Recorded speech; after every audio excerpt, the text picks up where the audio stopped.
62ാമത് സംസ്ഥാന സ്കൂൾ കലോത്സവം ആദിവാസിയോടെ മുന്നേറുമ്പോൾ പ്രധാന വേദിയായിട്ടുള്ള ആശ്രമ വേദിയിൽ നിന്ന് മോഹിനിയാട്ടമാണ് ഇപ്പോൾ നടന്നുകൊണ്ടിരിക്കുന്നത്. മോഹിനിയാട്ടം കഴിഞ്ഞ് വന്നിട്ടുള്ള ഒരു സുന്ദരി കുട്ടിയെ നമുക്കിവിടെ കിട്ടിയിട്ടുണ്ട്. അപ്പോൾ വേദിയിൽ എങ്ങനെയാണ് പെർഫോം ചെയ്ത അതിൻ്റെ അനുഭവങ്ങളും കൊല്ലത്തിൻ്റെ മനോഹാരിതയെക്കുറിച്ചും ഒക്കെ നമുക്ക് ആ മിടുക്കിയോട് തന്നെ ചോദിക്കാം. മോളുടെ പേരെന്താണ്? എൻ്റെ പേര് ഭവ്യ. എവിടുന്ന് വരുന്നു? പത്തനംതിട്ട.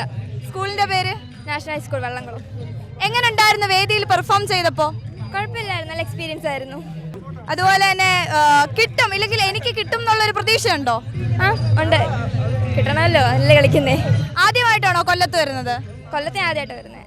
എങ്ങനെയുണ്ട് നമ്മളുടെ കൊല്ലവും അതുപോലെ തന്നെ ഈ ആശ്രമ മൈതാനവും ഈ ഒരു വേദിയൊക്കെ എങ്ങനെയുണ്ട്? നല്ല രസമുണ്ട്. ടോട്ടലി എല്ലാം ഭയങ്കര രസമാണ്. ഈ സ്റ്റേജും ഇത്രയും വലിയ ഗ്രൗണ്ടിൽ ഇത്രയും വലിയ സ്റ്റേജ്, അപ്പം അതിൽ കളിക്കുക എന്നൊക്കെ പറയുമ്പം ഭയങ്കര ഇതാണ്. എന്തുവാ നമുക്കൊരു ഉള്ളിൽ നിന്നൊരു ഇത് വരുമല്ലോ, അതുപോലെയാണ്. പിന്നെ കൊല്ലം വെച്ചാൽ കിടുവല്ലേ, കൊല്ലം സൂപ്പറാണ്. മോഹിനിയാട്ടത്തിൽ തന്നെ മറ്റൊരു മിടുക്കി കൂടെ നമുക്കിവിടെ നിൽപ്പുണ്ട്. അപ്പോൾ അയാളോടും കൂടെ നമുക്ക് കാര്യങ്ങൾ ചോദിക്കാം.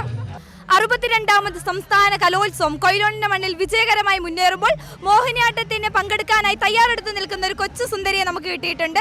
നമുക്ക് ആ കൊച്ചു സുന്ദരിയോട് തന്നെ കാര്യങ്ങളൊക്കെ ചോദിച്ചറിയാം. എങ്ങനെയാണ് മത്സരത്തിലേക്ക് പോകാൻ നിൽക്കുന്നതെന്നും എങ്ങനെയാണ് ഈ നമ്മളുടെ കൊല്ലത്തിന്റെ തയ്യാറെടുപ്പുകൾ കാര്യങ്ങളൊക്കെ ചോദിച്ചറിയാം. മോളുടെ പേരെന്താണ്? മോൾ എവിടുന്ന് വരുന്നു? അഞ്ജലി. ഞാൻ കോഴിക്കോട് നിന്നാണ് വരുന്നത്. എങ്ങനെയുണ്ട് നമ്മളുടെ കലോത്സവത്തിന്റെ വേദിയും കാര്യങ്ങളൊക്കെ കൊണ്ടിട്ട് കൊല്ലം എങ്ങനെയുണ്ട്? കൊല്ലം അടിപൊളിയാണ്. കഴിഞ്ഞ കൊല്ലം കോഴിക്കോടായിരുന്നു, ഒട്ടും കുറഞ്ഞിട്ടില്ല. കൊല്ലത്ത് അടിപൊളിയാണ്. ഞാൻ കളിച്ചിട്ട് കഴിഞ്ഞിട്ട് കോഴിക്കോട് സംസ്ഥാന കലോത്സവത്തിന് പങ്കെടുക്കാൻ സാധിച്ചിരുന്നു? സാധിച്ചിരുന്നു.